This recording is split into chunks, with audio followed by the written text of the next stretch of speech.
Call of Duty Podcast Episode 1.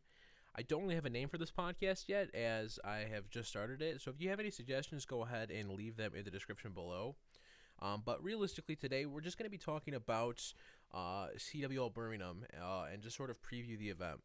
Now, if you're watching this on YouTube, if you're listening to it while you're driving, or you're just listening to it on SoundCloud or something like that, I'm going to have the image for the pools up on your screen, but I'm also going to go ahead and read off every single team just so you can get a sense of what the pools are going to be like. So as you can see now on your screen, you have the Birmingham pools. So in Pool A, you have Rise Nation, E United, Echo Fox, and Epsilon. Pool B is FaZe, TK, Unilad, and Vitality. Pool C is Optic, Envy, Reckless, which is the former Aero Squad, and Evil Geniuses. And then in Pool D, you have LG, Red, Splice, and Mindfreak.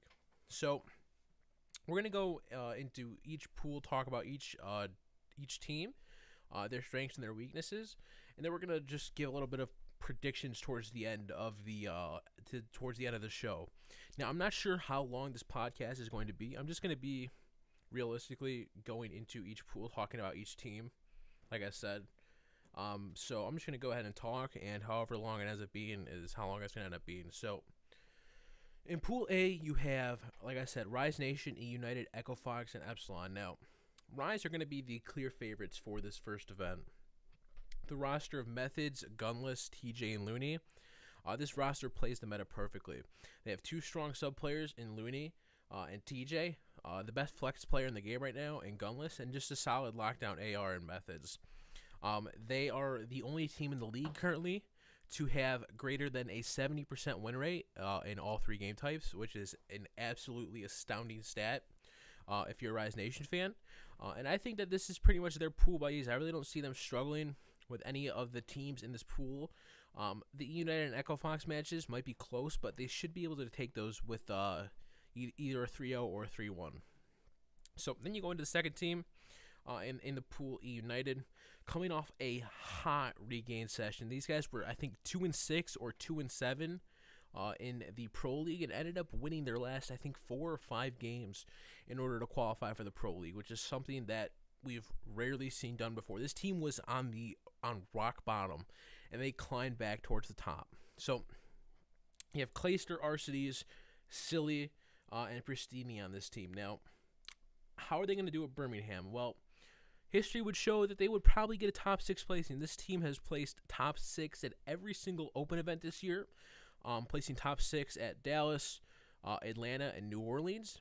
I'm not sure how the travel is going to affect these guys, because I remember last year when Pristini, Arcides, and Silly traveled to, I think it was Paris last year. I'm pretty sure they got knocked out in an open bracket by Luminosity. So I'm not sure how they're going to fare this time around, but I could definitely see E United going on a hot streak here. These guys are off one of the craziest comebacks in league history, and I think they're going to do well this event.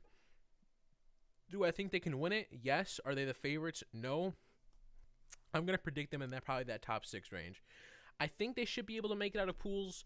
Like I said, Rise is going to be a tough match for them, but they should be able to take care of Echo Fox. Now, let's talk about this Echo Fox roster. So you have a roster of Assault, Aqua, Saints, and Faceno. Now, on paper, this roster should be good, but they've been struggling fairly heavily in the league. They didn't qualify for the playoffs. As you can see, they're a 3 seed.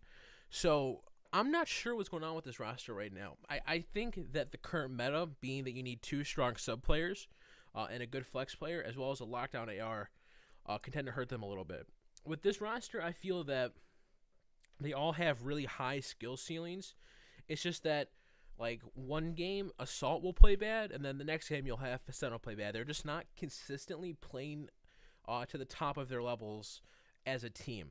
You'll always have one guy slack off, and I remember Clay touching on this earlier this year, is like when you have one person, not consistently, but when you have different people not performing up to par consistently, it's going to really drag down the team performance. So, like, one game Assault will go 40-18 and have 3 sets of streaks, and then the next game he'll go like 20-27, which is not bad, but it's not what you want your main arrow to do. And then you'll have Faceno on the games that Assault does good. He'll go 20-30, and then the games that Faceno does or that Assault does bad, he'll go 30-20. So it's just not consistently putting it together. I think this team's strength though is that they are a pretty good S&D team. Faceno has always been a great S&D leader, and then you just have Aqua, Saints, and Assault who are just all good individual S&D players. I think Aqua is the key to success for this team. He's got to be that lockdown flex player that's going to either run that third sub on maps like Flak Tower or maps like Valkyrie, and then he's got to be that really good second AR player on maps like Forest or Gibraltar. If they can put pieces together, this Echo Fox roster can win an event, but it's just been the case of them starting out hot and then just not finishing. So then you have the Epsilon roster. With Nathan not showing up to both Atlanta and the Pro League, this roster we thought was going to take a dip, but they ended up winning 2 of their, I think, 3 matches in the last Pro League, or the last week of the Pro League, beating both EG and Envy. Now, granted that the Envy match, I don't think Envy took that seriously since they had already guaranteed third spot going into that match. But we don't know what this Epsilon roster is capable of. They look pretty damn good in S&D from what we saw during the league. Their hardpoint wasn't horrible. They might have bad records on those game types, but the maps that they were losing were pretty damn close, man. If they can get CTF together and start clutching up in hardpoints, who knows, man? This Epsilon roster could get to where they were at the middle to the end of last year. So predictions for Pool A, I don't know, man. I think with 3 at 8 teams coming across the pond, it's going to be hard for them to adjust to the sort of sleep schedule and timing of the European matches. So I'm going to go ahead and have Rise at first, E United at second. I'm going to put Epsilon at third, and I'm going to say Echo Fox is going to finish fourth in this pool. I'm not sure what it is with this Echo Fox roster. I think we're going to see a roster change coming for them between Season 1 and Season 2. They're just not consistently putting up the numbers. Like I said, on paper, all 4 of those guys are super talented, and they have the potential to win an event. They're just not putting it together when it means the most at these open events. So I'm going to say Epsilon fourth, Echo Fox, or Epsilon third, Echo Fox fourth is going to be my upset for this group. All right, so let's move on to pool number B. Pool B, you have FaZe, TK, Unilad, and Vitality. This is a pretty tough pool again. I think with Unilad's recent performances in the league, this is a group where some upsets could be caused. I think behind Rise, FaZe is probably the most well-rounded team when it comes to all 3 game types. You could put LG up there too, but LG had a tough 2 weeks in S&D. Let me just bring up some stats here real quick. I'm pretty sure FaZe finished with nearly a 70% win rate in all 3 of their game types. So if you look at FaZe's records in the Pro League, their hardpoint win percentage was at 65%, S&D was at 71%, and CTF was at 79%. So you have really good records for all 3 game types for FaZe.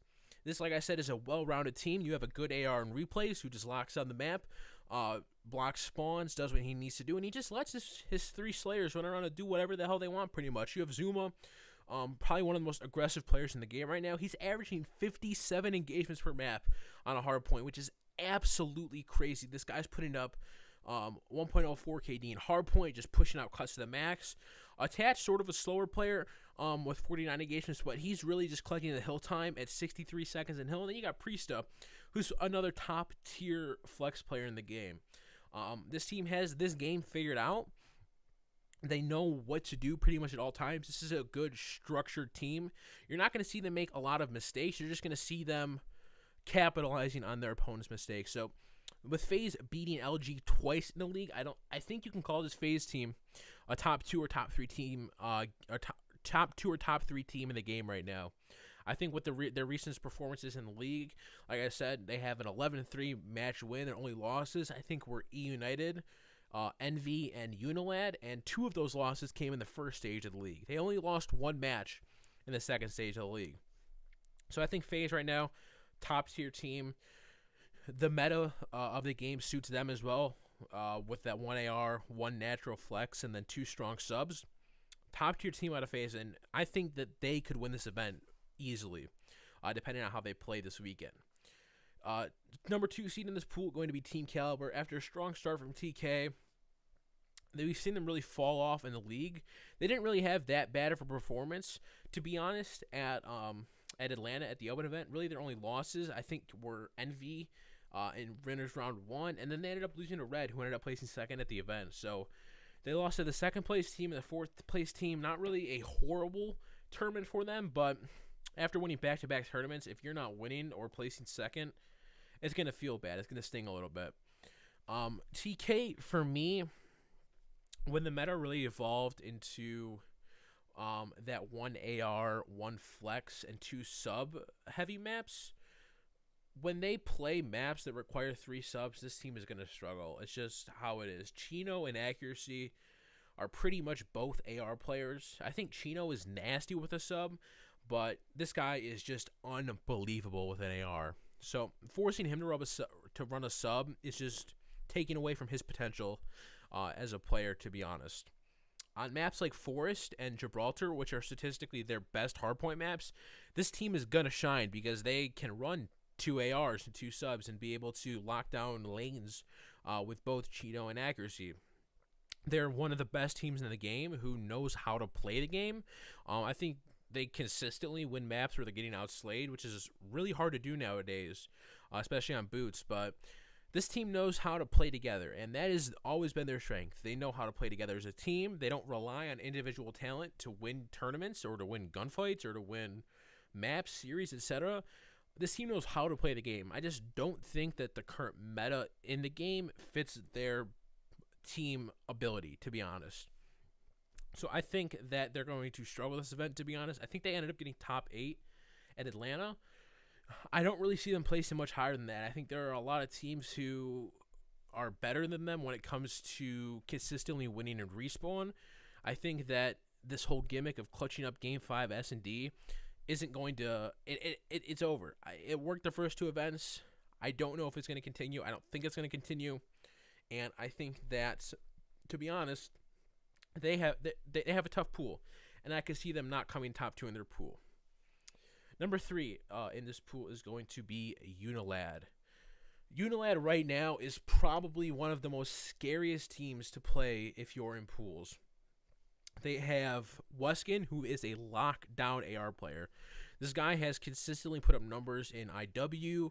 He's putting up numbers now in World War II. This guy just has a beamer. He doesn't miss. When he holds the lane with an AR and is pre-aimed, you're not winning the gunfight. It's as simple as that. And then you have 2 aggressive subs in Shawnee and Moose, who aren't putting up the best numbers per se, but they have a lot of engagements on the map, and they're collecting a lot of hill time. Moose has a .99 KD in hardpoint. Shawnee with a .9 KD. Not horrible, not the best, but not horrible. And then you have Scraps, who in my opinion right now is probably the best European player. This guy has been putting up numbers on end in the league and in Atlanta. This guy had a 1.1 KD in the league as a flex player. I don't want to say Ben Unilad's hard carry, but I haven't seen a map where this guy just hasn't consistently gone off. He's been improving as a player. This team has been evolving their game as a team game. Their hardpoint is okay. Their S&D is okay. Their CTF is struggling a little bit, but towards the end of the league, they really picked it up. I mean, like I said, this team is going to rely on, 1, for Scraps to consistently play well, which he has been. Weskin dropping numbers. And then if either Moose or Shawnee have a good game, this team can beat any team in the game realistically. I think that they're a scary team to go up against with the potential that they have. Their map pool is pretty good, seeing as that Scraps is both nasty with an AR or a sub. It allows them to succeed on the 2 AR 2 sub map and then the 1 AR 3 sub map. So I think for them, continue improving. I don't know if they're going to make a roster change before Season 2, but this roster can definitely make some noise. Now, the guys on Vitality are going to be the fourth seed in this pool. Now, Vitality is a weird fucking team to me, man. Sorry for the language, but this team comes out first event. They beat Luminosity in pools. Everyone's, oh my god, who the hell is on Vitality? These guys just beat LG. They don't have a good placing. They end up getting top 5 in the pro points, so they end up getting invited to pool play at NOLA. They come out and beat Envy in a game 5. Granted, Envy didn't look that good at NOLA, but still, these guys are beating top tier NA teams in pool play and just not coming through in bracket play. Atlanta rolls around. I think these guys got pretty much smoked in Atlanta. I don't really remember them having a big upset. I can check the stats real quick, but I don't think these guys had a good Atlanta for just placings and stuff like that. Yeah, they only won one match the whole tournament, which I'm guessing was probably a pool play match. Might have been like a losers round 4 matchup, but to be honest, over their stats, Whalers is really the only one putting up consistent numbers. I'm pretty sure he's their main AR player. When I'm watching them, I either see Malls going 10-20, or I see this guy going 30-20 and putting up bombs with streaks. Riskin has been a top-tier French player over the last couple years. Whenever he's on a top French team, that's going to be the top French team. I don't know what they're going to do before Stage 2. I don't know if there's any other French players that they can pick up. I'm not too familiar with the French scene. I think that there was a team from Open Bracket who got 3rd in the national circuit. I think it was 3rd in the French national circuit. It might have been Spanish national circuit. I'm not sure. But if it was French national circuit and they got 3rd, you might look into some team changes for those guys too, because clearly what you have right now isn't working out for you. So Pool B, like I said, you got FaZe, TK, Unilad, and Vitality. When it comes to this pool, I don't know, man. This is a tough pool to predict. I think FaZe gets first. I don't think FaZe really struggles with this pool. I think just consistently overall 3 game types, I think they're better than TK and Unilad, and I don't really see them struggling with Vitality. Second seed, though, I'm going to give to Unilad. I think Unilad's going to upset TK here in pools. I've seen a lot of good stuff out of Unilad over the last few weeks. I think they 3-0'd EG on Thursday to qualify for Stage 2 and to qualify for Call of Duty Championships. And I think that consistently overall 5 game types, I think Unilad is going to be Team Caliber. It's as simple as that. I think Unilad going back home to Europe, getting to see friends and family is going to really bump up their spirits for this event, and they're on home turf here. So I got FaZe 1, Unilad 2, TK 3, and Vitality 4. Pool number C. Optic Gaming, Team Envious, Reckless, and Evil Geniuses. Now, this is a scary pool, man. You have Optic, who has consistently over the last 3 years been a top 2 team throughout every single game. The new Envy roster, who came in kind of tough, or came in kind of slow towards the beginning of the year, really stepped it up in the first half of the Pro League in Atlanta, and since then it's kind of slowed down. You have Reckless, which is the former Era Squad, which are rumored to make some team changes, but who knows with how Birmingham goes. And you have EG, who just failed to qualify for Stage 2 and Call of Duty Championships. They have to go through relegations now. So, on paper, this pool looks scary, but I think this is going to be a more definitive pool when you look down at the matchups of the team. So, you have Optic, which is going to be Scump, Formal, Crim6, and Karma. We all know after Atlanta, Crim is now back to running probably the main sub for Optic. You have Formal going back to his natural AR role. I think that's going to benefit them. Do I think that they're going to get a ton better? I don't think so. I think they're going to be better, but I don't think that it's going to be game-changing because Crim was already putting up numbers with an AR, like massive numbers. I think Formal's going to be doing probably the same or maybe even less than him as a main AR, because I don't think Formal's really ran a main AR on Boots. I mean, he really only played Ghost, and that was really 4 vectors, so it wasn't really that much of an AR in that game that he could use. I think Crim, though, is going to be absolutely filthy with a sub. Crim was probably the best submachine gun player in Black Ops 2, and I think taking the sub out of his hands at the beginning of this game for whatever reason, I don't know why they did that. Clearly didn't work out, and I'm glad that they're changing what roles they run, because I think Formal's going to be good with an AR, and I think Crim's going to be good with the sub. Do I think that this team... See, I don't know, man. This is a tough team for me because, yes, they're insanely talented, but this has been a team over the last 3 years who hasn't consistently played the game right. They have always relied, realistically, on outslaying teams and breaking setups as to rotating and holding setups. In Black Ops 3, this team didn't rotate. There was a reason that Fringe Hardpoint was their worst map. in Black Ops 3 is because they never rotated. They always relied on breaking hills, and when teams got early granny setups on Fridge Hardpoint, they could lock it down because Optic was spawning across the map. This team has always relied on breaking hills rather than setting up for hills. So I'm not sure how they're going to adapt to this new team chemistry. They only had a few weeks, I think, maybe a month to practice as Crim running the AR, or as Crim running a sub and Fulmer running the AR now. I think they're going to be good, but I don't know how they're going to do this event. I think they'll make it out of pools. I really don't see them struggling to make it out of pools, but I don't know when it comes to tier list where to put them because I haven't really seen them play. So it's really tough to rank those guys right now. Number 2 is going to be Envy. Now, like I said, when it comes to Envy, tough first event, tough second event, really good performance in the league, finishing 6-1, going to Atlanta, getting 4th, only losing to Rise and TK, or Rise and Red. Other than that, they really beat every other team, including Red in pool play. They go back to the league, and they lose to EG, they lose to FaZe, they lose to LG. They really only won 2 games, which was against LG and against E United. They lost to every other team in their league. I don't know what to think of this Envy roster right now. I think that this meta should fit them pretty well, with Slasher being probably the best AR in the game right now. I think that's pretty safe to say. You have Classic, who's a good flex player, and you have 2 subs who are top of the line subs in Temp and Hook. I don't know why this team has been struggling over the last week or so, but I think they're going to come out strong at Birmingham. I think this is Hook and Temp's first international event. Hook might have played one in Halo, but I don't think Temp has ever gone to an international event before, so it'd be pretty cool for him to go and win his first international event ever. That'd be pretty fun. I do think for this Envy roster, though, is the longer that they're, I don't want to say forced away from home and forced to be together in one spot, is going to drive them, I don't want to say drive them apart, but these guys went from Atlanta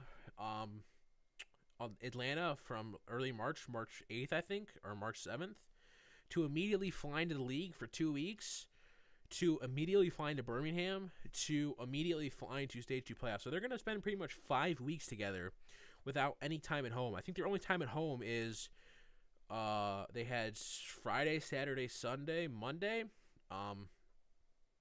coming from Stage 2 between Birmingham. And then after Birmingham, I think they go home for a couple days, and they got to fly straight to Stage 2 playoffs. So not a lot of time away from your teammates, and that can really break a team up, especially if you're forced to live with these guys for a month and a half straight. You start to notice tendencies that you don't like. You start to get nitpicky about them. I don't know. I think NB will have a good event. Do I think they can win it? Yes, I think they can win it. Do I think they can consistently play well against the top teams? Yes, I do. Do I think they will? I don't know. We've seen both sides of Envy this year. We've seen the Envy that can smack TK in a Game 5. We could see the Envy that can lose a close series to Rise Nation, the best team in the game. And we've seen an Envy that can come out and lose to Epsilon. So who really knows for this Envy squad? I think they'll have a good event. I think they'll probably place top 6. I don't predict them to win, but I think that they definitely can. So Reckless, you have Ricky, Blastful, Decimate, and Pharaoh. On paper, like I said, a good squad, really good S&D squad. They are just the worst streak team in the game, man. I don't know what it is, if they just get streaks and start popping them off left and right, but it has costed them series and series and series over again. Now, it's rumored that this team is going to be picking up picking up Parasite from Complexity after this event for Stage 2, because they have already qualified for Stage 2 and Champs. I don't know if he makes them a championship caliber team, but I definitely think he improves them over Ricky. So I think that the Reckless guys are just going to come out and just have fun at this event. I don't really think that they're going to be going super duper hard at this event, because I think that they already know they're making a roster change after this. I think they can beat EG. I really don't know if they can beat Envy or Optic. I think if they're going to beat Envy or Optic, they're going to have to take a respawn and win both S&Ds. I don't think consistently in the respawns they'll be able to compete with those teams, but yeah, who knows, man. This game is so close where I think any one of these pools can beat anyone, so really hard to predict that kind of stuff. Next, you have Evil Geniuses going to be Aches, Enable, Apathy, and what am I missing? Nameless. This squad has had a tough couple of weeks, man. They go to Atlanta, they get top 8. They come home from the league in 5th place, I think. They win their first match against Envy. They smoke them. They 3-0 Envy first. They get that 4th place spot, and then I don't think they won a match after that. I'm pretty sure they lost every single match after that because they were at 4. They were at 5 wins after the first day, and then I'm pretty sure they lost every single match after that, which has got to be heartbreaking for those guys, man. Those guys individually, I think Apathy, Aches, Nameless, and Enable are some of the most talented guys in the game. I just don't know. I don't know what's going on with this team, man. I really don't. Realistically, they should have beaten. I think they should have beaten Epsilon. That's a gimme. I think they should have beaten Unilad if they consistently play well. They beat LG the first week. They came out and beat LG, and then they beat Envy, and then they lose to Splice, FaZe, Unilad, Epsilon, and United. So I'm not sure what's going on with this team. I don't know if they're planning to make any roster moves after Stage 1. They still have to qualify for Stage 2. Them and Epsilon both have to qualify for Stage 2. They're not even guaranteed a champ spot yet, so we'll see what's going on with this team. But I don't think they're going to have a good Birmingham, to be honest. I think that I've seen a lot of tweets from these guys saying that they're in a depressed mood, they're upset, they're losing full, because they realistically, they choked their playoff spot. I think it's fair to put that on them. Like I said, individually, this roster is super talented. Aches has been on form pretty much the whole year. I don't really see him having a bad event. Apathy's been playing well. Nameless has been playing okay as a man-AR. Enable's been playing well. I'm not sure what this team is, what this team's plans are, but could I see them come out and beat Optic and Envy? Yeah, I could. Like I said, this game is so close in competition that any one of these teams in this pool can beat each other. It just depends on who comes out and shoots hotter. It's as simple as that. So then you got Pool D. You have Luminosity, Red, Splice, and Mind Freak. Now, this is a very, very tough pool. I think this or C can be classified as a pool of death because with the way Mind Freak played towards the end of Stage 1, this team is actually like really, really good. You have Buzzo, who's had a great year so far as a man-AR player. He's not consistently dropping .8s like he was last year. You have Shox, who's been playing really good as I think he's their flex player. I'm not 100% sure on that. You have Shox, who's been playing good. Dense has been playing amazing. And Fida, who's been playing okay. He hasn't been playing superb Call of Duty, but he really hasn't needed to. When this Mind Freak team, when Shox, Fida, and Buzzo all play well, or when Shox, Denz, and Buzzo all play well, Fida doesn't really need to do anything. So, top to bottom, this group is really good. You have 2 out of the top 3 placings at Atlanta. Splice, who ended up getting second at Dallas and having a sort of a tough rest of the year so far. But like I said, this pool is very hard to predict. So let's go over LG. You have John, Slacked, Octane, and what was it for? I'm drawing a blank. J-Cap. How could I forget Cap? Oh my god. So you have John and Slacked, who are going to be your primary sub players. Octane is your main lockdown AR, and then J-Cap is a flex player. J-Cap, another top tier flex player in this game. Hasn't really had bad events like he did in IW. He's consistently putting up .95s, 1 KDs with an AR or a sub. At Atlanta, he was their second best player. I think it's fair to say. Him and Octane really realistically had crazy events. Cap was consistently going off, dropping like 1.1s, 1.2s with both a sub and an AR. If he can consistently do that at Birmingham, this team could fucking win the event. Realistically, I don't really see a reason why this team couldn't win the event if all 4 of them were playing well. It's as simple as that. This team plays the game fundamentally well. They're good in all 3 game types. They had a tough sort of finish towards S&D in the Pro League. They ended up losing their last 8 S&Ds, I think, in the Pro League the last week. They went 0-8. But before that, they were 10-0. So it's not like they have bad S&D. It's just that towards the end of the Pro League, they weren't clutching up. They have a good CTF record at 9-5, which is 64%, and then 17-7 in hardpoint, which is a top-tier hardpoint team. So this team is good across the board. If they can consistently start winning or splitting S&Ds, this team should win most series. Like I said, one of the most talented rosters, top to bottom. Don't really have any weak pieces on it. I don't really see them making a roster change because this roster is so good from top to bottom. I don't think they really struggle. Sorry, I don't think they really struggle making out of this pool, but this team could win the event. It's as simple as that. Let me grab something to drink real quick. I'll be back in a second.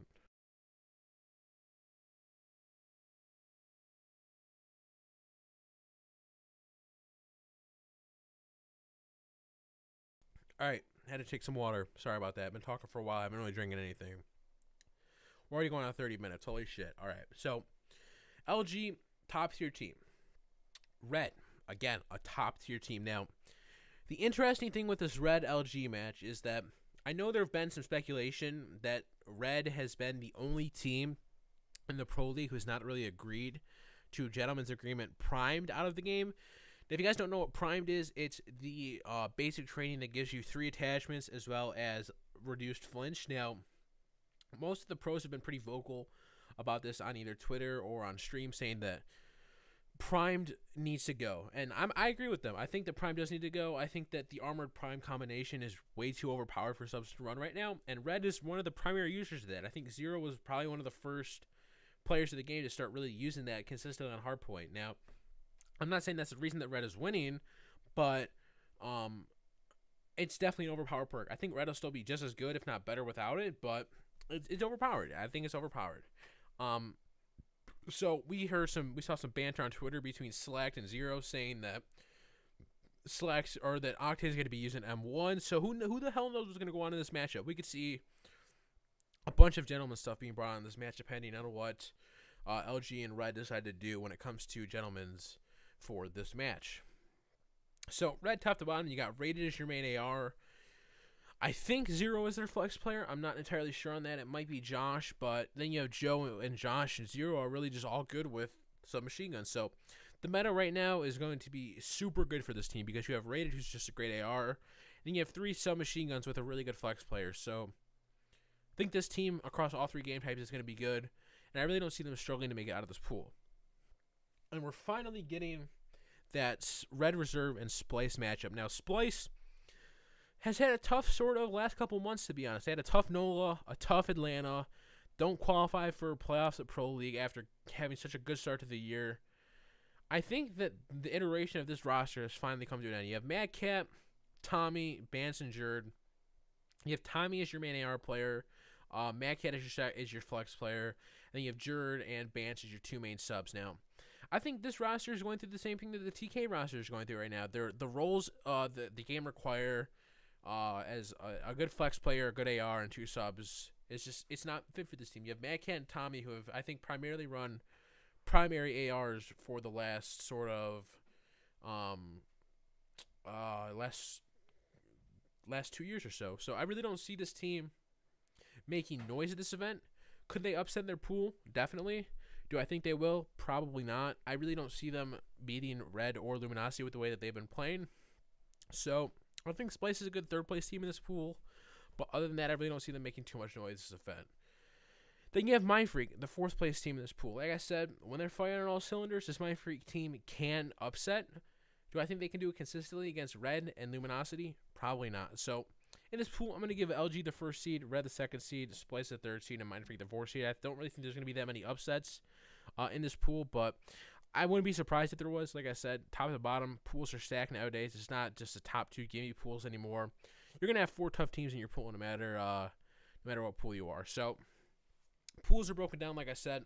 I think you got Rise and EU coming out in Pool A, Epsilon at 3rd, Echo Fox at 4th. Pool B, I think you got FaZe and Unilad with TK at 3rd, Vitality at 4th. I didn't actually give predictions for Pool C. I totally forgot. Let's see. I think you got to go with the way they've been playing. I think you got to go NV 1st, Optic 2nd, EG 3rd, Reckless 4th. I think that's a good fair breakdown for that pool.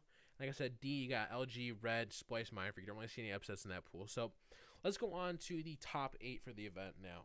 So I know this is going to sound cliche, but you have to, if you don't pick Rise to win the event, I think you're kind of behind. I think Rise is pretty much above all teams when it comes to just consistency across all 3 game types. I think Rise is going to be that number 1 team. Number 2, I'm going to give to FaZe. I think FaZe is going to have a really strong showing this event. I think that they are going to come out and show that they're a top caliber team. 3, I'm going to give to Luminosity. I think LG's going to have a good event. Again, like I said, consistently from top to bottom, this team has just performed pretty much all year long. They haven't really struggled at all. And it's been shown that as the year goes on, JCAB gets better. So halfway through the year, it's just time to shine now. LG 3. 4, I'm going to give to Envy. I think Envy is going to have a top 4 placing again this event. I think that they're going to struggle when it comes to later in the tournament like they did at Atlanta. Before that Red Series, Envy was pretty much, other than Rise, I would say the best team. They just ran out of gas when it came to the Red Series. So I'm going to give Envy 4. 5, I'm going to give to... Oh, man. I'm going to give Optic 5. I think Optic's going to play well this event. I think they're going to be disappointed with this when I think that top 6 placing for this Optic roster is their first event running Formal Domain AR and Crim the Sub. I think if 5th, 6th placing is good for them, it's a good stepping stone to get back into that top 3 consistency. So I'm going to give Optic number 5. 6, I'm going to give E United. I think E United stays on the trend of getting just a consistent top 6 placing. I don't really see this team consistently beating the top teams, but I definitely think that they can consistently beat teams like Echo Fox, Unilad, Splice. I think they can consistently now, with the rise that they've had sort of in the last month or so, beat those teams and occasionally upset the top teams. 7, 8, I'm going to go ahead and give TK and Red top 8 both. I think Red struggles this event, to be honest. I know Red has had really, really good open events, but I don't know. I think Red is, I don't want to say overrated, but I don't know. I feel like I don't know, man. It's so hard. It's hard to describe because Red for me is a good team, but I think they struggle this event. I don't know what else to say. I can't really give a reasoning behind it. So, top 8, I got Rise, FaZe, LG, NV, E United, Optic, TK, Red. I know that's top 8 from pools. I think after that, you probably go Unilad, Splice, EG, Mind Freak, maybe Echo Fox. But there are a lot of good teams, man. Oh, one last thing before I end the show.